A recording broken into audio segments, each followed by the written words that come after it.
twist. A new report is putting the Maine State Housing Authority in the spotlight, pointing to some shocking conditions and a failure of oversight of the Section 8 housing program. News 13's Adrian Stein joins us live in our studio now with a look at some of the details provided in that report.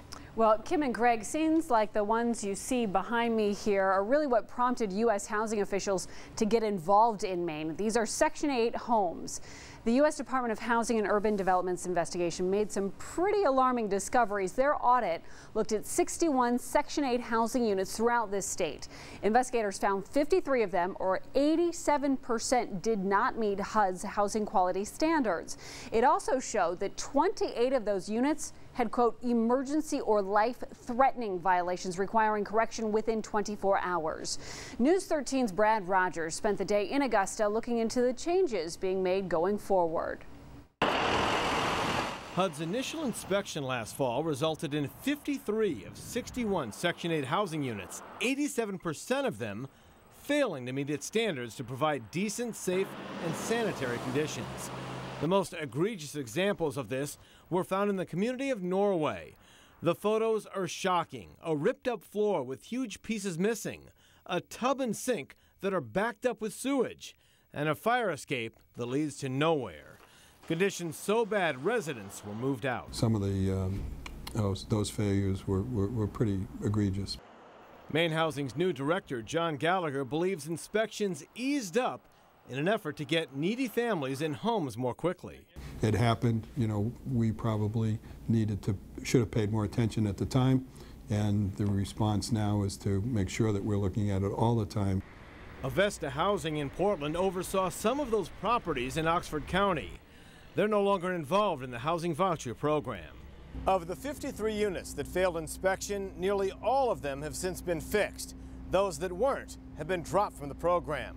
In addition to that, the Maine State Housing Authority has taken back the reins and controls of this voucher program. And they've also instituted a training program for their inspectors. HUD has since inspected 1,700 more of these Section 8 voucher units. That's about half of all the units in the state. HUD's findings, roughly the same failure rate. But Gallagher says if HUD finds just one thing wrong, it's an automatic failure, even if it's something minor. We still have had failures, but again, nothing as notable or as egregious as what was photographed in the original Norway issues.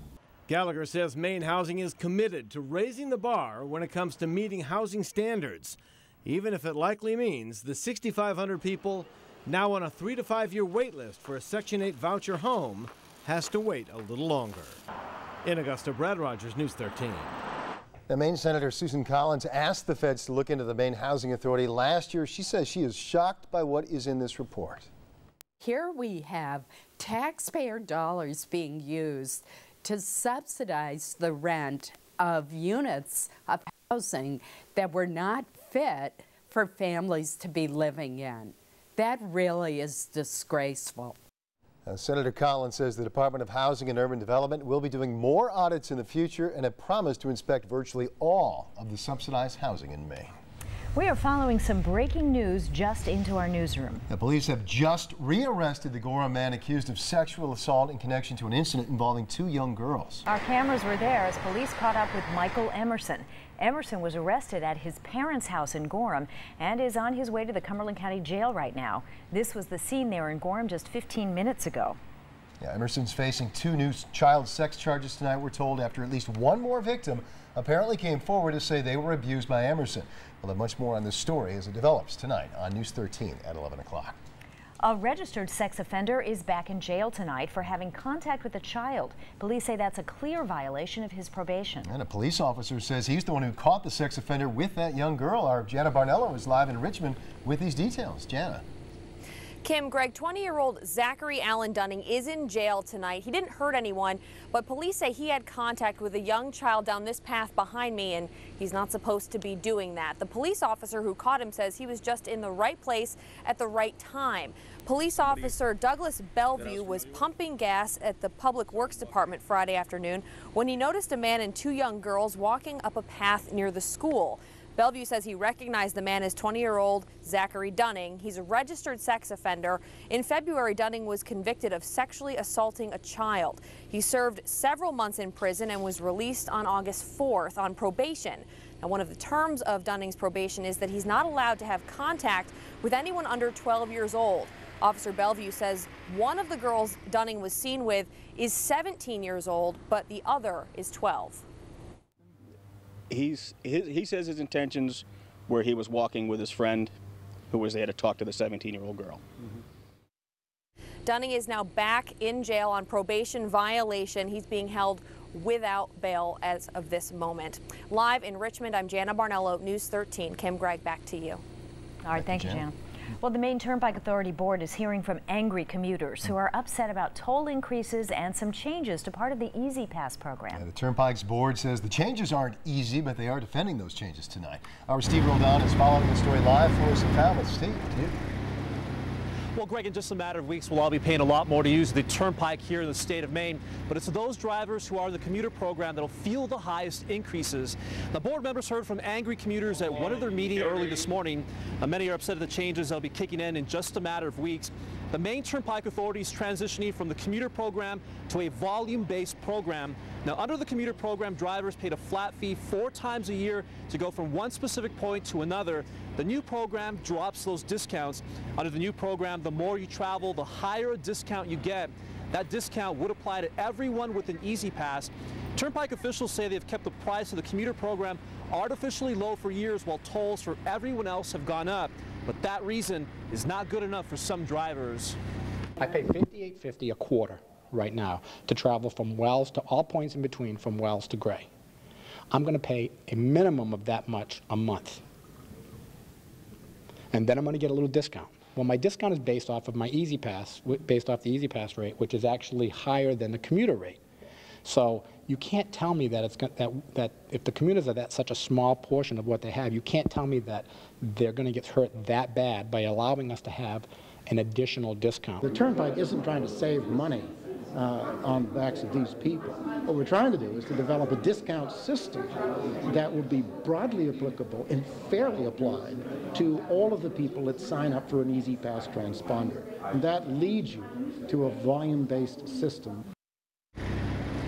Now, we're told you'll start to see some of the signs advising you of the new toll prices over the next few weeks. And November 1st is the day the program kicks in and those new toll hikes take effect. That's the latest live here in Falmouth. Steve Roldan, News 13, back to you. Yeah, people not happy about that, that's for sure, Steve. Thanks very much. Well, the mayor of Lewiston is expected to speak at a city council meeting coming up tonight, with another Maine group now calling for his resignation. The African Diaspora Institute of Portland is the latest group asking for Bob McDonnell to step down as mayor. The Maine People's Alliance is also currently trying to get McDonnell out of office. That left-leaning interest group is currently gathering signatures by circulating an online petition. This all stems from a BBC documentary where McDonnell said that immigrants are costing the city a lot of money and that they should, quote, accept our culture and leave your culture at the door. Tonight's meeting is scheduled for 7 o'clock. After fighting to survive for several weeks, a Maine soldier succumbs to injuries sustained in a blast in Afghanistan. Army Sergeant First Class Aaron Henderson was on patrol on September 12th when an IED exploded nearby. Sergeant Henderson is from Holton. He still has family there. He was a member of the class of '97 at Hodgdon High School, where he was the senior class vice president and active on the basketball team. Maine Governor Paul LePage released this statement saying, quote, his dedication to service surpassed the needs of himself and instead put fellow Americans first by braving the elements of combat to defend freedom's name. On behalf of all Maine citizens, I express sincere condolences to his family and friends. Henderson was 33 years old. Well, Portland police continue to try to solve 2 violent home invasions. They happened on Sunday, just hours apart and blocks away from each other. Police say around 10 o'clock Sunday morning, 2 masked men with guns broke into an apartment at 223 Cumberland Avenue and stole some electronics and cash. About 5 hours earlier, police say 2 armed masked men pistol whipped a woman outside of 218 Park Avenue, then dragged her inside an apartment and robbed those inside. Police have 2 men in custody, we're told. 1 has been charged with armed robbery in connection with the Cumberland Avenue incident. Now, your Weather Authority forecast with Charlie DePresti. Welcome back, everyone. Today was a pretty nice day. We started with some sun. Those clouds increased. Overall temps were way above normal. Normal highs are in the 60s. We made it into the 70s today.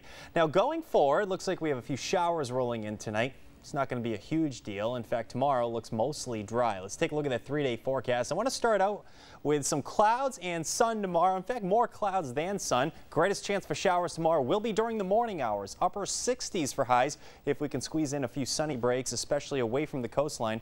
We're going to send temps into the lower 70s. Thursday looks to be our wettest day of the next several. We'll see periods of rain and rain showers that day. We should clear it out on Friday with highs approaching 70 degrees. Again, normal highs are in the 60s, so we'll take that. Here's a look back at your time lapse. We started with some sun, but our Portland Sky Cam shows those clouds rolling in during the afternoon hours. Of course, it was a nice day for many folks to get outside and check out the foliage. This is a viewer photo coming in from Debbie Hess.